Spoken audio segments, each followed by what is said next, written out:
La semana pasada dijimos, por si usted no estuvo acá o si estuvo acá para refrescarse, la semana pasada dijimos que el pueblo de Dios siempre ha enfrentado oposición, siempre ha enfrentado persecución. Pero también hablamos que el Señor Jesucristo había advertido que esto sería así. La intención que tiene el Señor Jesucristo es de preparar a su iglesia para el ministerio evangelístico. La iglesia tiene que estar preparada para compartir ese mensaje y esa es la intención de Jesús. Por eso este mensaje nos habla hoy a cada uno de nosotros. Mateo capítulo 10 versículo 34, el Señor Jesús dice: no piensen que he venido para traer paz a la tierra. No he venido para traer paz, sino espada, dice el Señor Jesús. Según las advertencias del Señor, los discípulos deben estar preparados no solamente a experimentar el rechazo y persecución, sino en algunos casos también los discípulos van a experimentar el martirio. La palabra espada acá nos recuerda la manera en que terminará el ministerio profético de Juan el Bautista, cómo este ministerio terminó, ¿sí? Cuando lo decapitaron. Aunque Jesús vino al mundo como príncipe de paz, las Escrituras nos advierten que antes de venir paz a la tierra, vendrá un tiempo de tribulación. El libro de Apocalipsis pinta en colores fuertes el sufrimiento que traerá la última gran tribulación y sus terrores. El Señor no quiere que sus discípulos se engañen. Es decir, nosotros, no quiere que estemos engañados. Sí, que compartir el evangelio será fácil. Compartir el evangelio no es fácil. Y tampoco vamos a encontrar siempre pase adelante, reciba. No, habrá oposición. Sino que encontraremos siempre, o la mayoría de las veces, oposición. Vendrá la paz en algún momento, pero primero vendrá el rechazo. La persecución y el tiempo en el cual cada uno tendrá que seguir a Jesús llevando también su propia cruz. En Primera de Corintios, en el capítulo 4, San Pablo describe las aflicciones, fatigas, hambre, desnudez y padecimientos, la pobreza que tendrán que aguantar los apóstoles en el cumplimiento de su misión. A través de los siglos, miles de misioneros han muerto debido a las persecuciones y diversas enfermedades, especialmente en el siglo XIX, cuando el paludismo, la tifoidea, la lepra, la tuberculosis y la fiebre amarilla llenaron los cementerios de los cuerpos de los misioneros. Los misioneros siempre han tenido que enfrentarse con una oposición maligna. Pero la luz siempre sale y la luz provoca, ¿sí?, a los que viven en tinieblas. Por eso tendremos que enfrentar oposición. Los que hacen el mal siempre se sienten acusados por las obras de los que viven según la justicia de Dios. Así que no se espante usted de eso. Jesús experimentó la hostilidad de los habitantes de su propio pueblo y la oposición de los miembros de su propia familia. Por eso es muy importante que conozcamos la historia de la iglesia para no ser engañados por falsos predicadores o que por no conocer la historia caigamos en los errores acerca de lo que es la evangelización. En el versículo 35 de este mismo capítulo 10, el Señor Jesús lleva a sus discípulos a una preparación, a un contexto más sensible y cercano. Escuche lo que dice el versículo 35. He venido para poner al hijo en contra de su padre, esto está serio, y a la hija en contra de su madre, y a la nuera en contra de su suegra. El llamado al arrepentimiento por parte de los discípulos y a la recepción del reino de Dios producirá conflictos y choques en familias. Usted tiene que tenerlo claro. Algunos seguirán a Jesús mientras que otros harán más caso a sus propios deseos y incluso a falsos maestros. Al producirse estos conflictos y divisiones entre los miembros de la familia, se cumplirá lo profetizado por el profeta Miqueas 7 siglos antes de Cristo. Escuche lo que dice el profeta Miqueas. Porque el hijo deshonra al padre, la hija se levanta en contra de la madre, la nuera en contra la suegra, y los enemigos del hombre son los de su casa.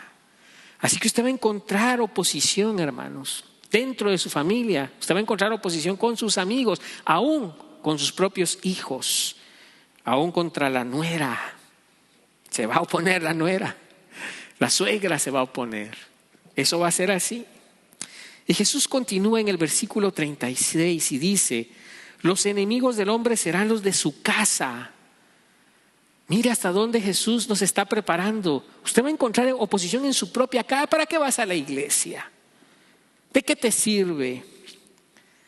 ¿Para qué compartes? Esto lo profetizó el Señor. Usted lo va a enfrentar. Las Sagradas Escrituras ilustran esta verdad. Por ejemplo, fíjese, José fue traicionado ¿por quién? Por sus propios hermanos y vendido a los egipcios. Sus hermanos lo traicionaron. Ahí encontró la oposición.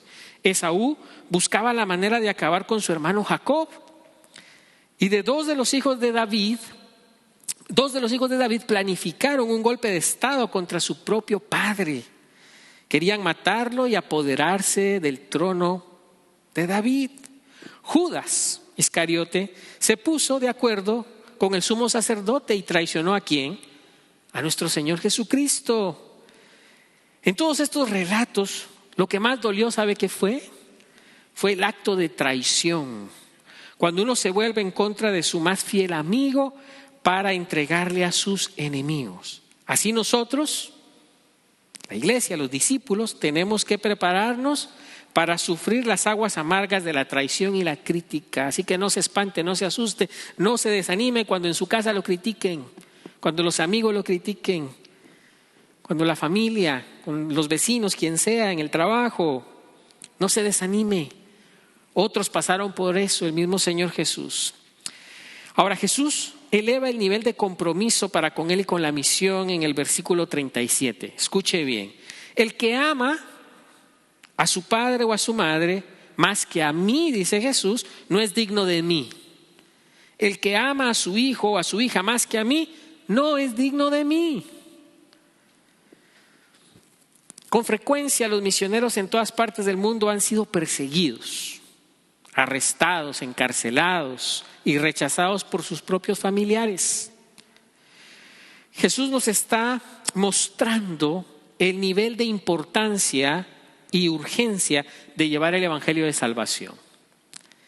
Tanto así que debe de convertirse en la prioridad de la vida de los creyentes, de su vida. Así es.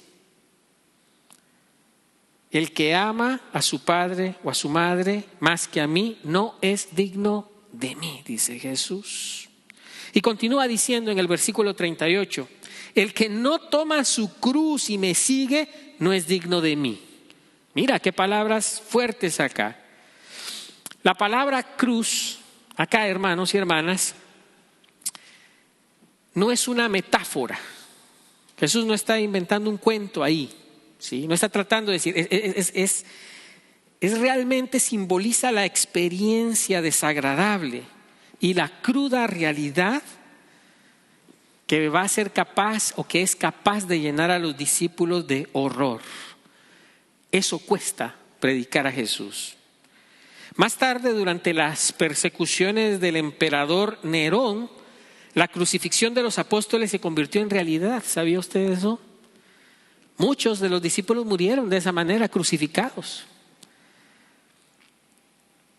Aunque muchos de los discípulos que no tomaron su cruz negaron su fe por el temor al martirio. Hay que tener cuidado de eso. Continúa Jesús en el versículo 39 y dice, el que haya su vida la perderá, y el que pierde su vida por causa de mí la hallará. En otras palabras, hermanos y hermanas, de nada sirve ganar el mundo si se pierde la salvación. Esto nos recuerda al pobre Lázaro, que mientras estuvo en esta tierra le tocó mendigar el pan. ¿Se acuerda que prediqué hace unas semanas de eso? Del pobre Lázaro, que él recogía las migajas de pan que caían ahí de un rico. Pero su fe en Dios hizo que él fuera a la eternidad, según lo relata la Escritura, a la presencia del Señor. Y finalmente, Jesús dice en los versículos del 40 al 44, habla también de las bendiciones. Jesús nos está preparando para enfrentar las situaciones complicadas de llevar el mensaje. Como dije, hasta con la familia, con los amigos, qué sé yo. Pero Jesús también habla del versículo 40 al 44 de varias de las bendiciones que experimentaremos también, o que van a experimentar aquellos que nos reciben. Dice así: el que los recibe a ustedes me recibe a mí. ¡Qué mayor bendición! El que recibe a uno de ustedes está recibiendo al mismo Señor Jesús. El que me recibe a mí recibe al que me envió, a Dios. El que recibe a un profeta, porque es profeta, recibirá igual recompensa que el profeta. El que recibe a un justo, porque es justo, recibirá igual recompensa que el justo.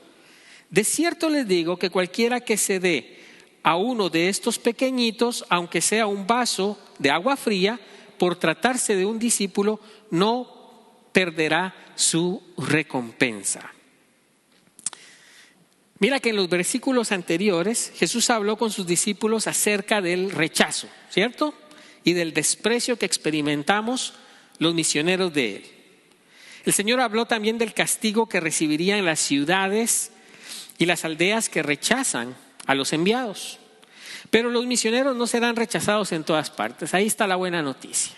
Usted no siempre va a ser rechazado. Cuando usted comparta con alguien, no siempre va a ser usted rechazado. Los misioneros, entonces, por lo tanto, deben estar preparados para recibir la hostilidad de los que recibirán el mensaje del reino de Dios con arrepentimiento y con fe. Para los pueblos rebeldes e impenitentes habrá castigo. Eso no lo digo yo, lo dice la Escritura. Pero habrá recompensa para los que reciben a los misioneros. ¿Por qué? Porque son de Cristo. Usted es de Cristo. Y cuando alguien lo recibe a usted, cuando alguien recibe la palabra del Señor, está recibiendo al mismo Señor Jesús. Ahora, la expresión que leímos hace un momento que dice el Señor estos pequeños del versículo 42, se refiere a los misioneros cristianos, quien recibe a estos pequeños, es decir, quien los recibe a ustedes. Estas palabras son dirigidas a todos nosotros, a todos los creyentes, e implica que todos pudieran y debieran apoyar el esfuerzo de hacer discípulos de todas las naciones.